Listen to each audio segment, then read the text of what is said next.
It's midday in Freetown. Good afternoon and welcome to The Podium, coming to you live from the Sierra Leone Broadcasting Corporation. My name is Zulayatu Hamid. Our quote of the day comes from Donna Brazil, US politician, and it says, civic education and civic responsibility should be taught in elementary schools. It is the bedrock of everyone's foundation. Coming up in this edition of The Podium, Ministry of Basic Education introduces 3 new subjects for JSS to meet development trends. Also on the podium, Sierra Leone Road Safety Authority reinforces road traffic regulations offences. Skills Development Fund to give update on round 2 proposal. Well, these issues, including your messages, which you can send to the number 088-373-504. 088-373-504. This is the podium with Ms. Zulayatu Hamid. We'll be right back after the short break.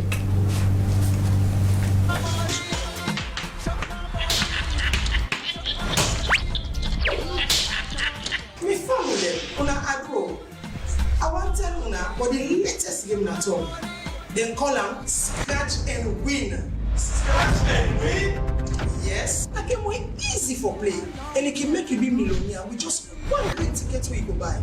So buy your Scratch and Win ticket and find out if you're not the next millionaire. You go win 50 million, 100 millions, and up to 500 million. 500 million! Now, make a show you now how to play this game. When you buy tickets, scratch the side where say game zone and scratch here. You go see the same sign and number them.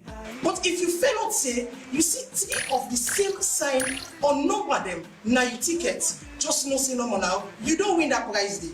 But turn the ticket over to the second side for fail not you prize where you win by the sign or number them.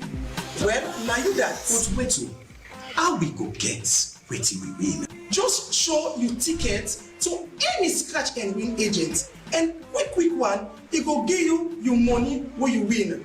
Try your luck and fail not if you not the next millionaire with this Scratch and Win instant. I don't care, cause you know the empty. Welcome back. You're watching The Podium, coming to you live from the Sierra Leone Broadcasting Corporation with Ms. Zulayatu Hamid. Don't forget you can send your comments to the number 088-373-504. 088-373-504. Now, the Ministry of Basic Education has introduced 3 subjects for the JSS syllabus starting this academic year, which include civic education, environmental education, and comprehensive sexual safety. According to the ministry, this is part of the reformation process for the free quality education to meet present-day development. Sierra Leone has been grappling with these issues of environment, sexual education, and civic responsibility among citizens. Well, to tell us more on this new development, I have with me Augustine Bami Anthony, who is the Communications Officer, MBSSC. Good afternoon, and thank you for joining us on the podium. Good afternoon, and good afternoon, listeners, viewers. Yes, as of now, these 3 subjects, first of all, tell us how you got to reintroduce them before we start taking them step by step. Okay.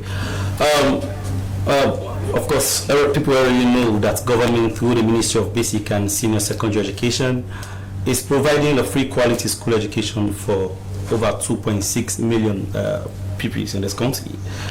And we have seen governments pay billions of leones on the school subsidy as a way of school fees. We have seen the provision of teaching learning materials. We have experienced where government has recruited 6,000 teachers plus and replaced others on the payroll. So many in-service trainings have taken place. People have been asking this question: what is the quality in the free quality school education program? And that is why I'm here to tell or to inform listeners. With the very many efforts the ministry has made, this is one I want to point out. When the free quality school education program was pronounced in 2018 by His Excellency retired Brigadier Julius Madabio, the Ministry of Basic and Senior Secondary Education had no functional curriculum. In fact, what was lacking was even the department. There was no department established for curriculum in the Ministry of Basic and Senior Secondary Education. Yeah, for some of us who went through the system, that is the system without structure, without curriculum. When I was studying for my WASC examination, I used most of these Nigerian books. The content of the books, the content therein was my syllabus. By the time I completed the content, I thought I had completed the syllabus. But that was not really the structured syllabus. So for the very many reasons, we struggled to pass our exams, generally speaking. So when the ministry came into being in 2018, that is the restatement of the basic and senior secondary education, and the first thing the ministry thought of was to put in place or to establish or re-establish the Department of Curriculum.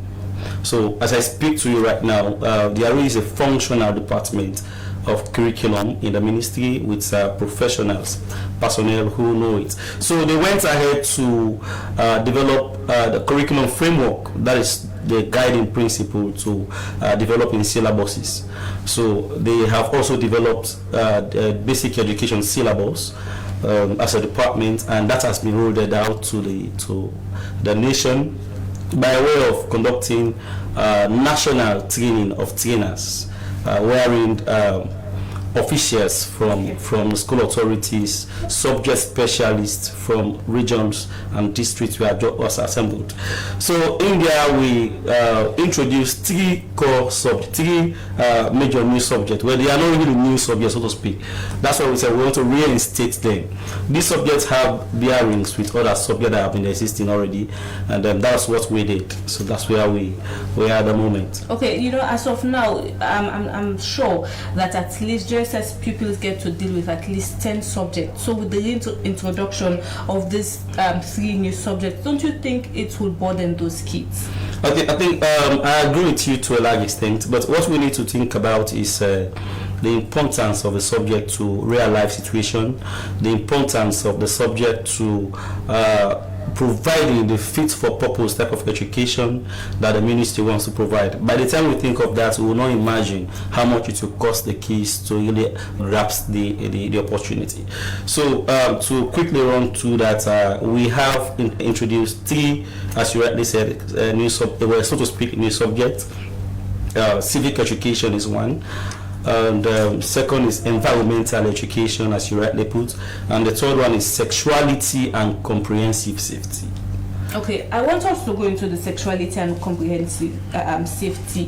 How effective have you been in terms of engagement? Because when one talks about sexual education, there's another thing that comes to mind. So to the parents particularly who, that children will be benefiting from this, what's actually on the table? Is it radical inclusion or sexual education as it clearly states? Zulaiha, you also agree with me in this sense that there is a taboo to many Sierra Leoneans, even educated ones, to speak about menstrual cycle to their kid, to their child. They say it's a taboo. No, I should not say it. And that child has to learn it from other people, strangely outside. So we want to have a society where the kids will be taught in school, and especially things that resonate with them. So the issue of rape cases, sexual assault we have in around the country, probably this will be determined by, or this has bearing with the kids not educated about their body parts.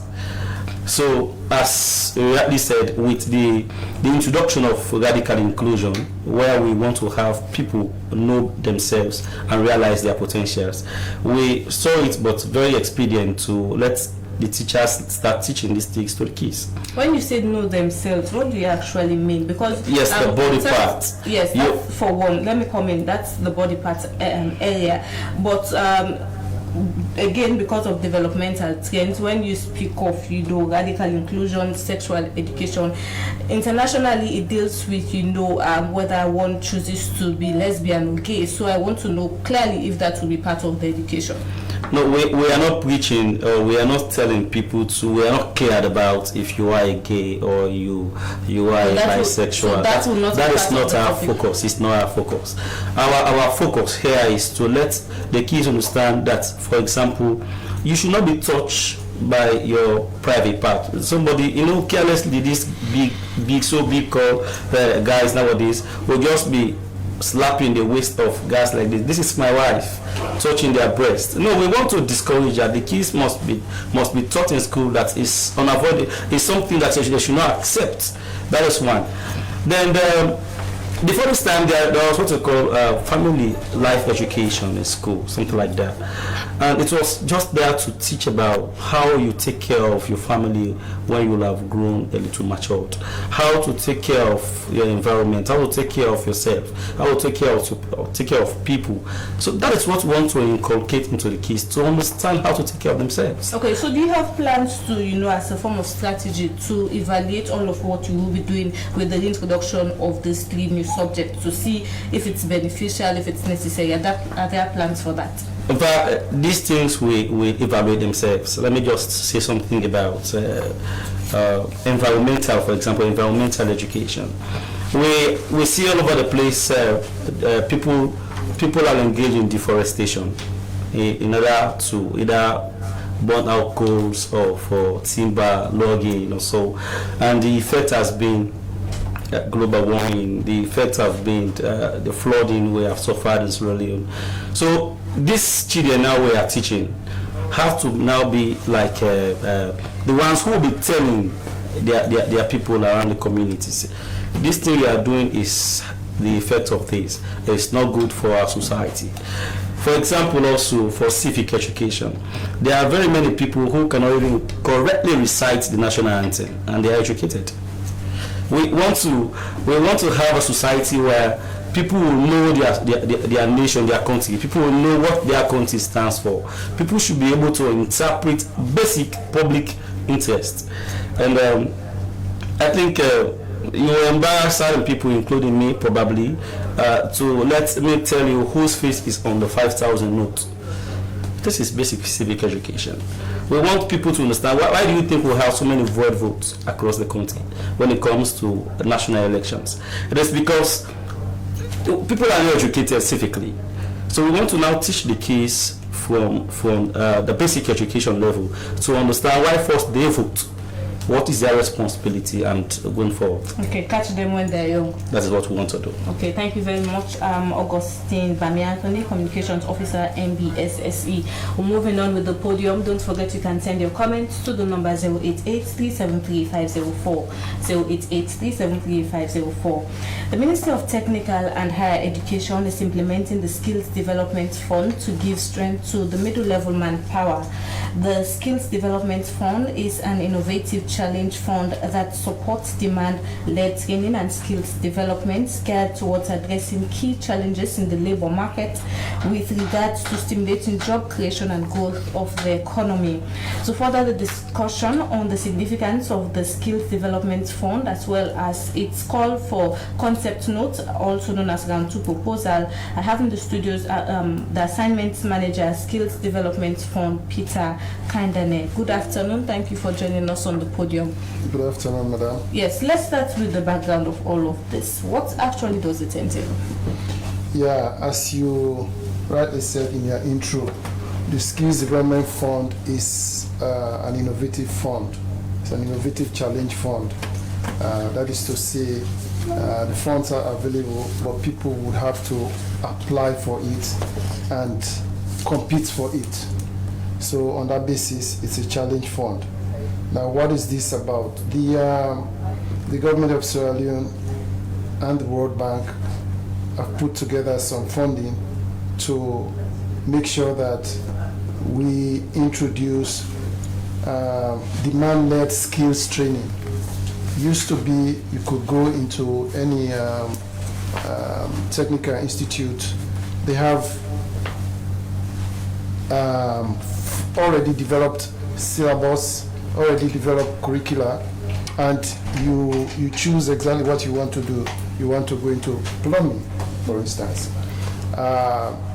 They train everybody the same way. Now, what this has taught us is that over the years, the government has realized that the sort of technical education that we've been providing haven't been exactly what the employers would want. If you went to the Sierra Leone, for instance, you would see Malaysians, Ghanaians, South Africans doing stuff that could have been done by Sierra Leoneans.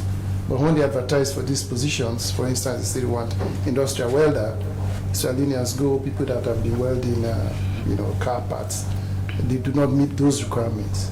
So this funding is focused on the demand-led. Now, if that is what we know Sierra Leone wants, an institute within that area would provide that training just to ensure that the kids that go through are able to find jobs. Okay, you say the Innovative Challenge Fund, is given by what actually somebody wants to do. So what's, in terms of the eligibility, how does that come into play? What makes one eligible to be part of it in terms of age and the likes? Well, in terms of the funding itself, we are targeting institutions as well as private businesses. Okay. Now, in terms of the students that they take on board, we are insisting that they are youths and they are Sierra Leoneans. Though, for instance, those are major criteria that must be observed. You would agree with me that in those areas such as plumbing and electrical appliance wiring of houses, they're very much lucrative, but a lot of people do not go into those sectors. So quickly, the importance of all of this and why it should be given by, as I read, stimulating job creation, people go into those sectors that you do not have to come to the office always to make money. Yeah, that's true. As a matter of fact, like 50 years ago, Sierra Leone was at par with South Korea. But what has happened? South Korea focused on technical education, middle level manpower. We lack that in this country. We are focused solely since independence on grammar school education. Some of us went to public college and went abroad, came back, and that sort of thing. But I remember, I can give an example.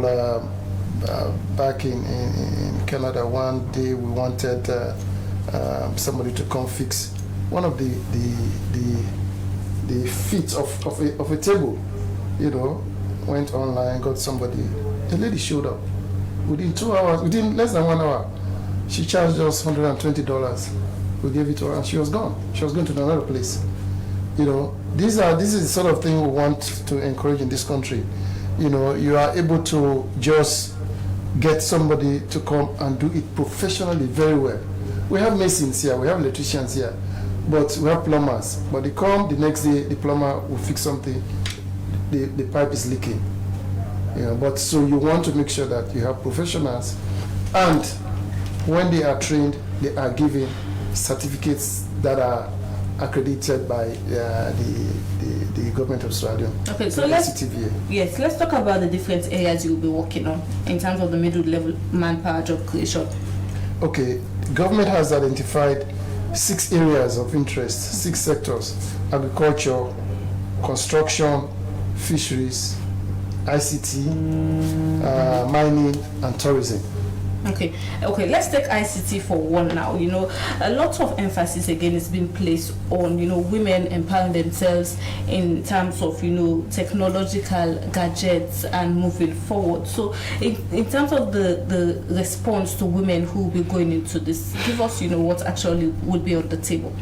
Well, it's not only in the ICT, even in all the areas, we are insisting that when the project was conceived, government of Sierra Leone and the bank decided that at least 20% of the trainees would be women.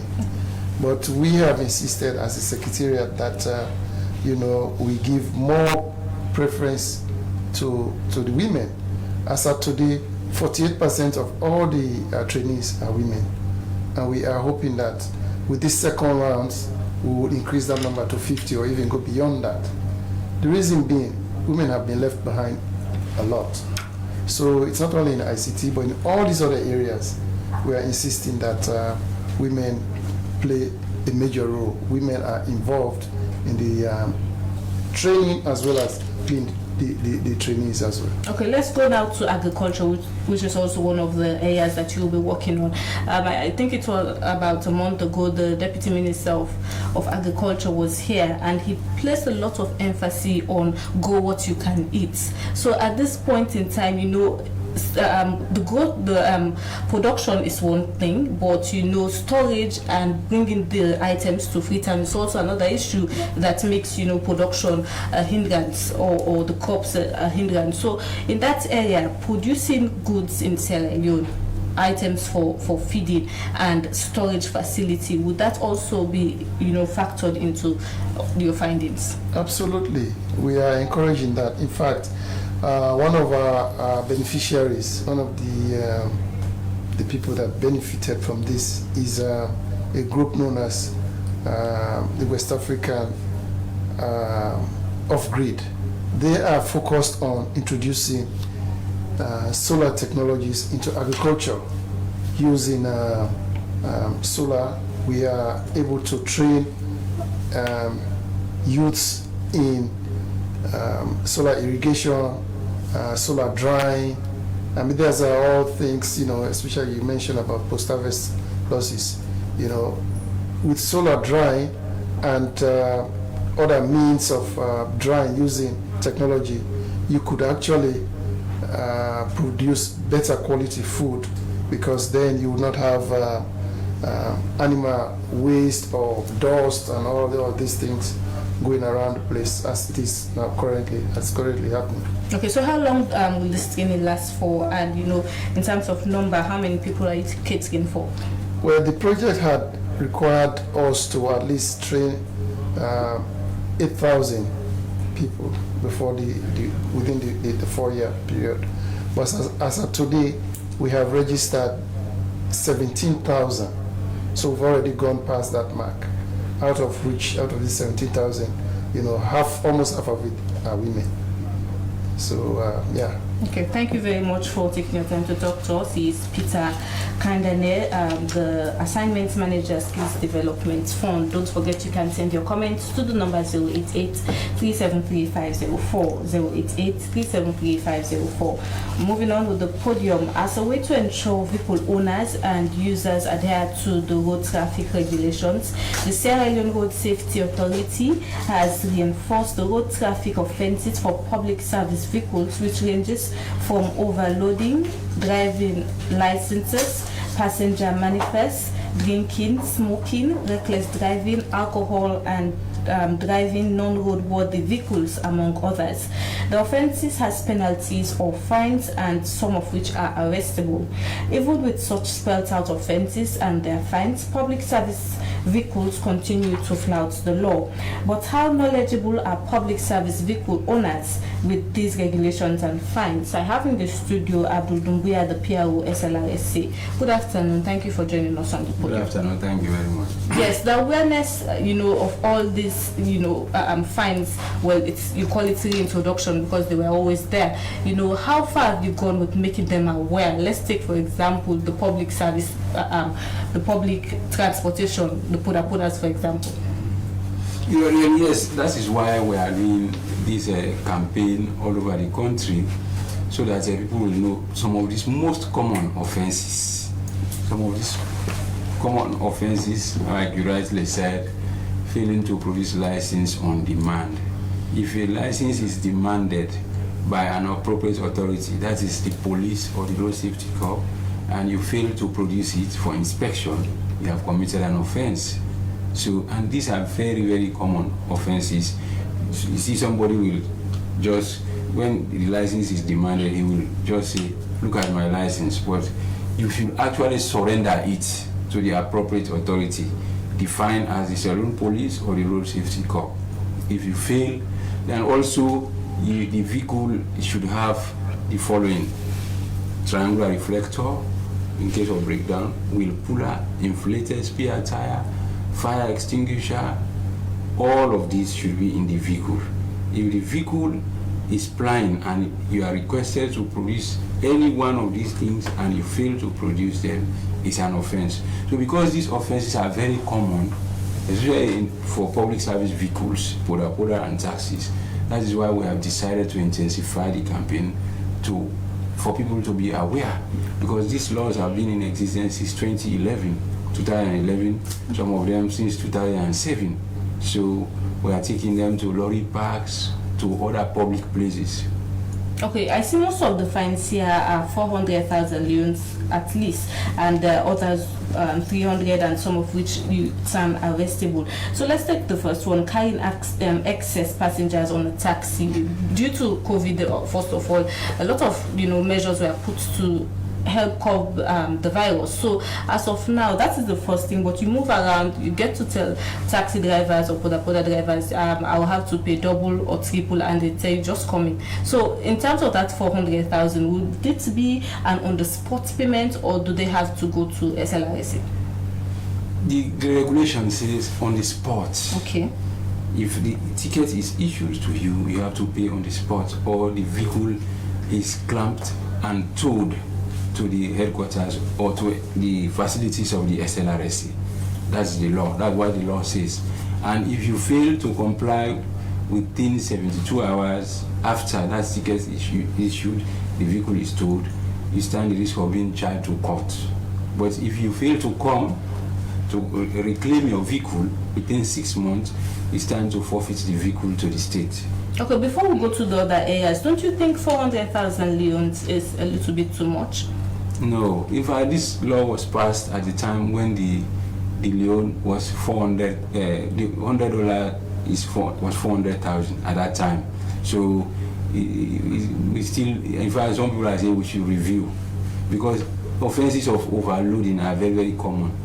Okay, I want to take you to the other offenses which you term as arrestable. It says that driving or riding recklessly or carelessly or dangerously or under the influence of alcohol. With all of these are not new things. You would agree with me. They get to happen every day. So the arrest that will be made, give us a follow-up on how it will be actually done, and to ensure that yes, this is not only in black and white.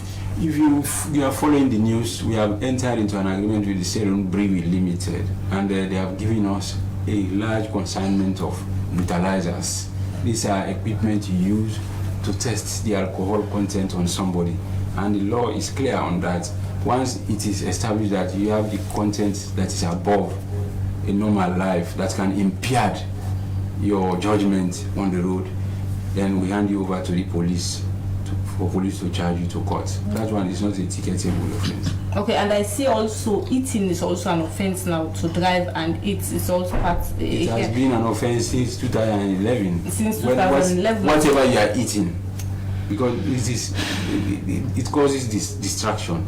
Drinking water whilst driving, eating whilst driving, these are all offenses, so you should desist from that. Okay, and you've met with the Drivers Association to ensure that all of this information are passed down? They are part of it. In fact, they are part of the development of these laws. So one wonders how they actually get to break them as well. Well, that's it. That is one thing. It's one thing. You create the awareness and you also enforce. By passing the message, some people will comply. Some people, until you enforce before they comply. So we need to do it together, simultaneously. Okay, at first, when you started, you spoke of the checks that are being done now randomly of vehicle owners to ensure that they have all their safety gears. How effective has that been done? Are people actually complying to all of these measures, the flashlights, the wheel puller, and the likes that they should have? Yes, the flashlights, we call that artificial light. You should not fix lights that is not natural, in the sense that the vehicle did not come with from the manufacturer. Some people, when they come with their vehicle, they fix different light from what the manufacturers originally meant for the vehicle. So we also apprehend those vehicles. If you go to our office now, you see a large consignment of those lights. They are there. And also, if you go to Jue, we have an impound yard at Jue. The FTC facilities. We have over 200 vehicles that we have apprehended. Also, if you go along the beach road by the Chinese end, you will see vehicles that we have apprehended. And we are about to file to the Attorney General's office, because some of those vehicles have been with us for over 6 months. So the Attorney General will apply to the court for forfeiture.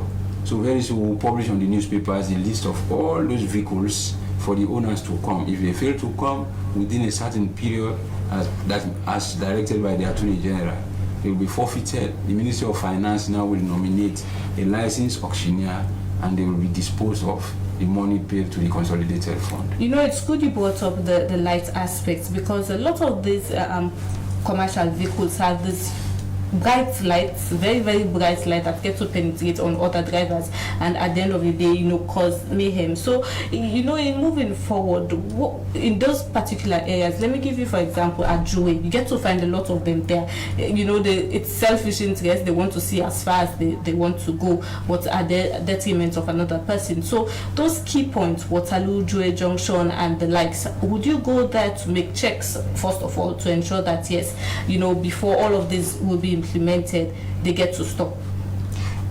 Any vehicle we see with artificial light, we remove the light. If you go to our office, even Joy, if you go there now at our impound, you see those lights, huge consignment. Our office at Waterloo, our office at Lumley, Paremba Road, we remove them. In fact, the law also says you also issue fines, but most times we remove them and warn the vehicle owner or the driver. Okay, Abdul, let me take you to an interesting part.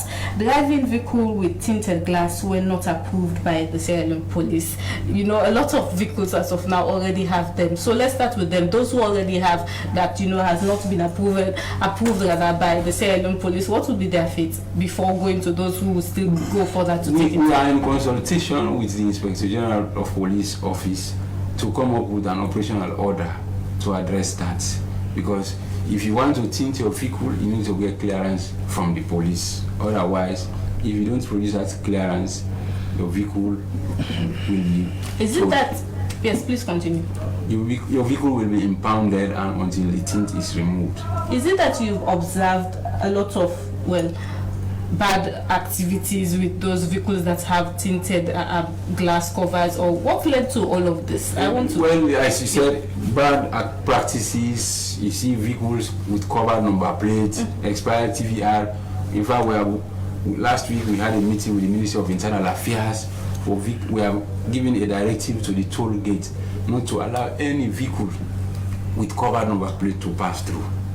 If you go there now, you will see the notices all over the toll gates. Also, vehicles with no registration plate, vehicles with expired TVR, and very soon it will fall on vehicles with tinted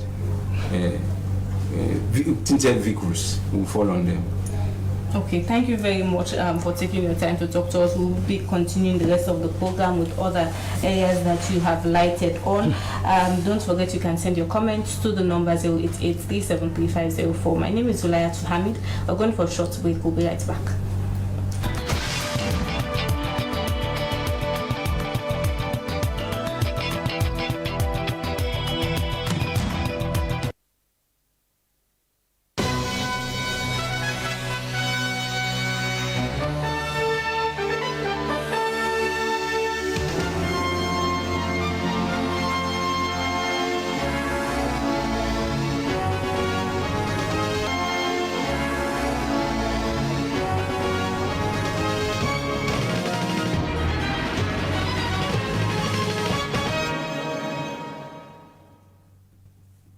Welcome back. You are watching The Podium, coming to you live from the Sierra Leone Broadcasting Corporation with me, Zulaya Hamid. Don't forget you can send your comments to the number 088-373-504. 088-373-504. Moving on with The Podium, each year the International Day of Peace is observed around the world on the 21st of September. The UN General Assembly has declared this day as a day devoted to strengthening the ideals of peace through observing 24 hours of non-violence and ceasefire.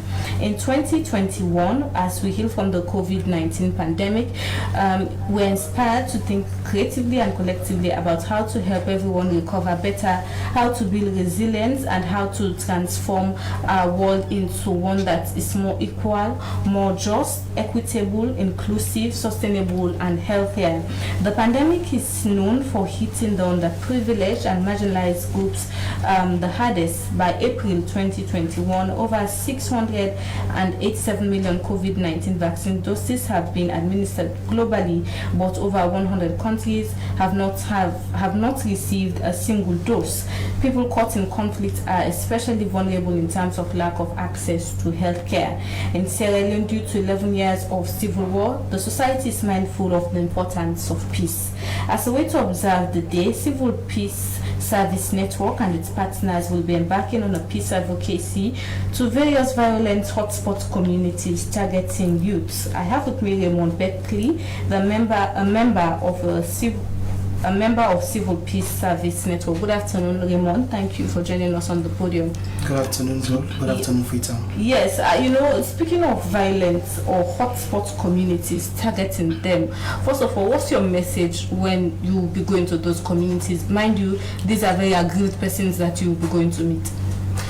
Okay, thank you very much for the question. But I think most importantly, we need to understand what is this International Peace Day. Just the International Peace Day, just like every other day, is a day that I expect Sierra Leoneans to sit and reflect, because it is no longer a secret that Sierra Leone have had equal share of violence over the years. When it comes to war, the conflicts amongst young people, and all of these things are affecting this country. Now it is very serious because we have the corona around, and these are some of the things that have been limiting certain things in the community. It has been a threat to societal development, to every facet of change in this community. So I think as an institution committed to helping to shape peace, it is our responsibility, just like it is the responsibility of every Sierra Leonean, to see how best they could come together and build on the peace we have in this country. The question he asked, going to the hotspot zone, talk to these aggrieved youth, what would be the message to take out to them? For me, generally, I believe the best way to resolve conflict is to discuss it constructively. So that is why, as an institution that is committed to building peace, the Civil Peace Service Network, the Agiamondo, and the Bread for the World, we deem it fit that this year's International Peace Day, it is really important for us to go meet these people and at least give them the time to tell their own equal part of the stories. Because the thing is this, young people have been complaining so much, hey, but this corona, they are not considering us, this and this has been a problem for us, nobody's talking about it. As an institution, we think that we have to go there and talk to them through the participatory video implementation. The participatory video implementation is a style that we discovered that it is really, really resourceful. If we go to these communities, try to talk to these young people and get their own equal share of what is going on with them in this period of COVID-19 is really, really important. That is why, as an institution, when we go to this community, we try as much as possible to be friendly, that is one, to talk to them so they can tell their own part of the stories. Because when they tell their own part of the stories, that is the time as a country we will sit and see how best we find solutions to some of these problems that are affecting the youth. All of this time youth then they complain, I'm not part of this, I'm not part of that. But the most important thing is this: it is different from how people see peace. For some people, they will tell you, well, for me, peace is when I have money to eat and when I wake up in the morning. But some people will tell you peace is when I have cigarettes to smoke. All of these things, it is but important that we respect each and every one of these factors and see how best we address them. The problem is if we fail to understand that these are some of the things youths are finding comforting, and we start to, castigating or say you're not serious or you're not doing so much and this does not make sense, it becomes a problem. In today's scenario, a lot of youth get to say that unemployment is another reason why they are depressed. But I have Mr. Peter Kinde here speaking of job creation, middle level manpower jobs. But however, you get to find a lot of youth who do not want those sets of jobs. They do not want it. So in that area, speaking to the real issues that you have to start somewhere, whether it's construction, whether it's plumbing, how are you going to ensure that you get them on board?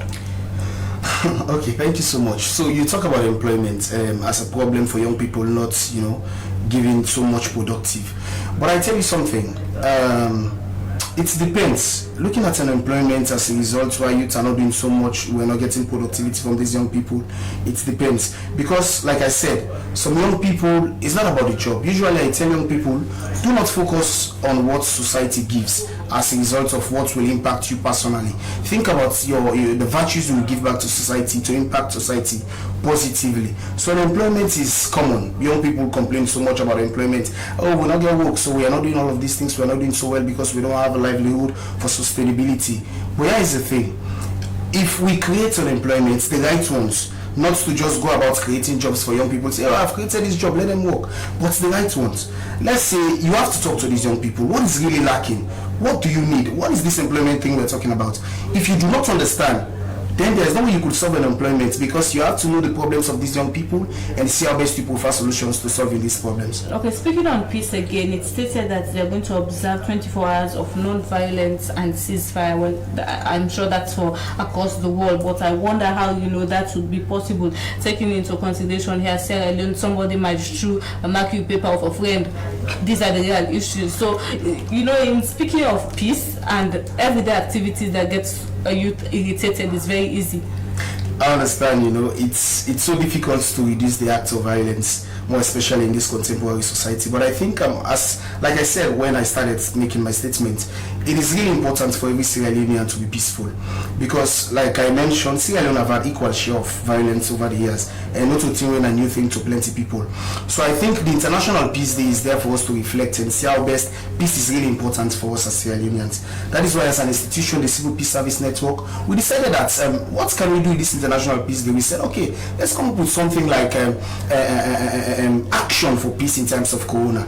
The action for peace in times of Corona are activities and implementations that we are working on to see how best we build on this positive peace. So the International Peace Day that is required of us to at least be silent and observe peace, we cannot say we don't have, we are not going to get tiny bits of violence or whatsoever. But I think I implore all Sierra Leoneans to actually understand the essence of peace and the importance of this International Peace Day, to maintain and observe it in a clear way. Because if we begin to fail and say, oh, these things cannot happen because it's International Peace Day, then we're deceiving ourselves. Okay, you have been working on these issues, peace, for some time now. So what would you say in terms of speaking up? There are times a lot of, people get their rights get trampled upon, and for the sake of peace, you are required to not speak up. So what would you say in those cases, when they occur?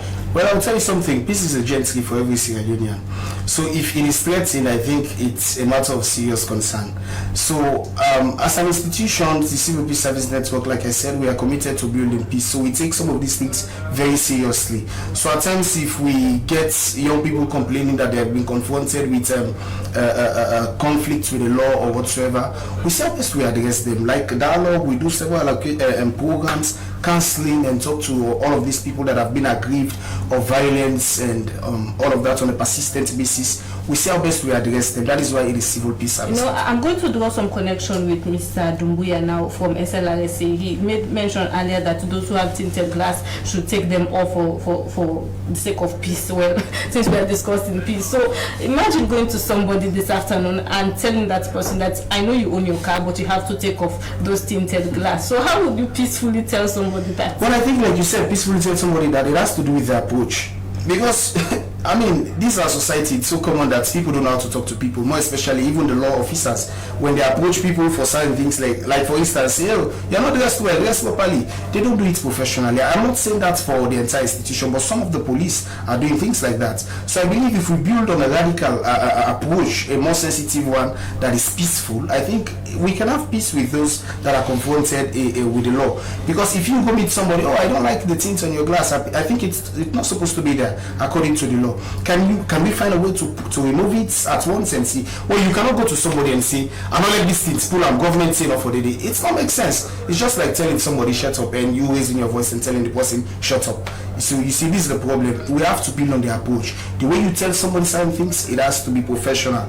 The way you do your work. But if you are used to intimidating people on the road, like it's common, they say, this police star, so you did a habit. That becomes a problem. Okay, let me take you to another area. COVID-19 has affected a lot of people, including homes. People get to, leave their homes and they're angry at first. So the next person in the streets of Freetown they get to see, they want to, transfer that aggression. So, dealing with all those issues, with all the problems COVID has, that it has brought on us, and living peacefully with others in terms of your workplace or other relationships. Well, the aspect of petty conflict or petty sentiment is inevitable. It's bound to happen every day. People get agitated for simple things. People get aggrieved, and they tend to take actions. But I think on a daily basis, what we have to do as Sierra Leoneans is to see how best we try to be peaceful, because, like I said, peace not gently to all, and it is very important that we all be peaceful at all the time. So, considering how Corona has affected a lot of things, I think people are so angry now, and I'll tell you something. The problem with this violence, this petty sentiment that has been going on over this period of time, is the fact that people get the wrong information, more especially in this period of COVID-19. Take for instance, I have a neighbor that some couple of days ago, she told me, "Oh, I'm not going to the market to buy stuff to cook because I heard on the radio they say we should not go to the market, we will have Corona." I think this is the problem. If we are not telling the exact thing, we are not telling the right stories, it becomes a problem for the society. Because imagine that my neighbor, she failed to prepare food for the house. Then let's say the husband comes to the house later in the evening and say, "I want to eat," and there is no food. Just imagine that scenario. It would be so much. Okay. So I think we have to be given the right information at all time, more especially in time like this. The Ministry of Basic and Senior Secondary Education has included civic education, and there's some connection with civic education and peace. Do you intend to work with school clubs to ensure that, yes, all of this peace we are creating for is actually, achieved? Yes, exactly. And as a matter of fact, we've been working with these people for the past years. We established an education project since 2018 to see how best we get some of these peoples to understand the ills of violence, corruption, marginalization, and injustices within the education sector. So as they are trying to bring in the civic education, I think it is really important that we build in a strong cooperation, because the problem with peace and young people, education and civic responsibility is fitting that we work on it as a team, because one man's effort it's really not enough, because these people have to go through a lot. Let's say life in the school, life in the community, life in the homes, all of these things become so burdensome. So I think if you have so many institutions complementing each other's efforts, that would be so resourceful for these peoples. So like I said, we have been doing it since 2018, and we are still doing it in our education project. So I think it makes a lot of sense to see how we're building a corporation to work on that. Okay, thank you very much, Raymond Beckley, a member of the Civil Peace Service Network. Thank you for joining us on the podium. Let me go over again to Abdul Dumbuya from the Sierra Leone Road Transport Authority. Now, as we look at some of the regulations here this afternoon, another particular area is parking a spirit/explosive tanker in a populated location. I think that should be around 400,000 youths again, and that's also another issue a lot of people get to complain now. When you see these tankers in the streets of Freetown, at some point you want to park your vehicle and just give them the way to move. So the areas that you are speaking on, do you have designated areas that they should not park, or you mean across the streets of Freetown?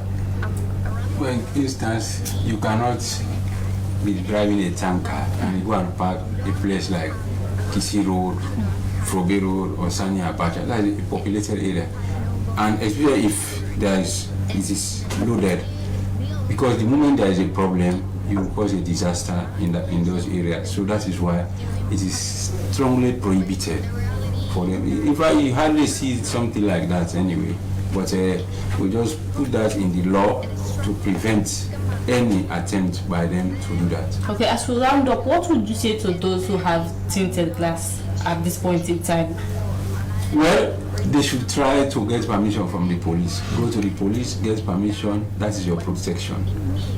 But if you don't and you are stopped, you try to challenge, you get yourself into trouble. Thank you very much, Abdul Dumbuya, the Public Relations Officer from the Sierra Leone Road Transport and Safety Authority. Well, I still have with me Peter Kande from the Assignment Manager Skills Development Fund. As we round up the program now, what would you expect, in terms of the turnout? Because you made mention that, yes, women are particularly encouraged to be part of all of this. Yeah, well, we encourage everybody to really participate in this program. We went around the country, we've been to all 16 districts, from Falaba, Kalan, everywhere, to make sure that we inform people about this opportunity. And so we are hoping that people will apply from all these places. When we did the first call last year, we got applicants from all over the country except Falaba. So this year we're hoping that we'll be able to cover that, as well as, get again, not only women but also people with disabilities. We have a certain percentage we are supposed to cover. We have already done a great deal, and so we hope that this call again will also have these people on board as well. Okay, you have been doing this quickly. Is all of this youth driven? Do you get to see a lot of youth participating, especially in the area of agriculture? Oh, absolutely, yeah. We have a lot of youths, and almost all the trainees are youths. That is to say, by our definition, from 20 to 35. Okay, thank you very much. I wish you all the best in your endeavor. Thank you very much. Yes, he is Peter Kinde, the Assignment Manager, Skills Development Fund. And over to you, Augustine from MBSSE. Civic education, now we are talking about peaceful activities, rights and responsibility as we move along. So to those kids that you'll be working with, particularly providing the content, the right content for them to read, the syllabus for it to be available. Are you at this point in time, at the right place to pull out all of this? As I said, we are going to provide fit for purpose type of education, the education that resonates with real life situation. We have not even gone far. You've seen the nexus between what we want to produce or provide and what is happening in society. So that is the kind of education we want to give to our kids. And trust me, with this transformation, as per the minister's projection, in 10 years, no child will fail a Becker examination. That is what we are projecting right now, because we want to put these structures in place to ensure that what they are taught in school are still in community. So it will be very simple for them to write exams. Okay, quickly on the environmental aspects that will also be part of it. A lot of studies have been done, and one of them states that Africans generally are not inclined to environmental disrupt until it has it has impact on us directly. That's only the time when we get to take these issues seriously. So those teachers who will be sending some of this information, what are you expecting of them? Yeah, so very serious concern. The first thing that the ministry thought of was to reintroduce this into colleges or universities of teacher training. So as I speak now, it is part of their curriculum. So we are trying to first of all prepare the teachers from the teaching teacher institutions. The secondly, as I said, these are not completely new subjects. Civic education has strong bearing with social studies. Environmental science has strong bearings with the integrated science that they do. Sexuality and comprehensive safety has been there as family life education also. So there are teachers that have knowledge around these subject areas. What we did was just to provide the training on methodology, on how to really punch out the kind of fact we want to the pupils, and with the kind of technique that is acceptable and can be easily consumed by the kids. Okay. So we have the structure in place. Okay, thank you very much, Augustine Bamiatoni, Communications Officer, MBSSE. And over to you, Raymond, as we round up, this is not just for Peace Day, but something that should be continuous. So with the school, apart from the school kids particularly that you're working on, what other areas do you seek to, progress?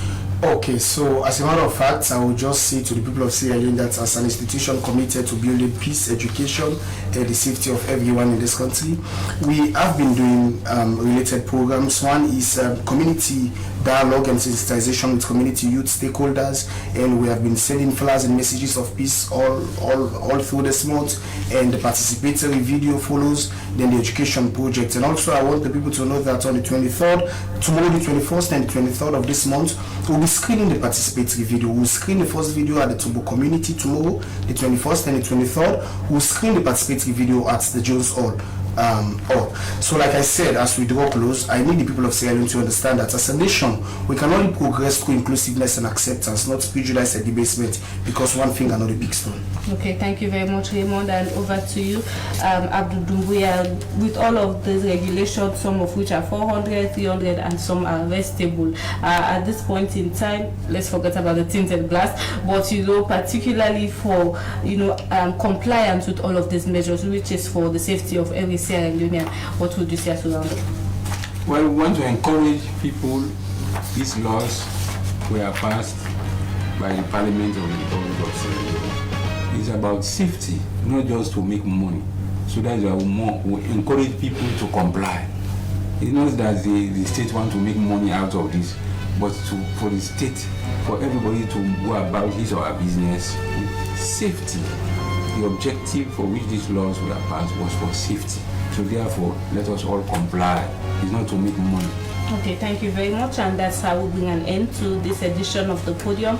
Remind you, a quote of the day comes from Donna Brazil, a U.S. politician, and it says civic education and civic responsibility should be taught in elementary schools. It is the bedrock of everyone's foundation. Many thanks to my producer, Sam Mataba. My name is Zulaya Hamid. Continue to have a lovely Monday. Bye-bye.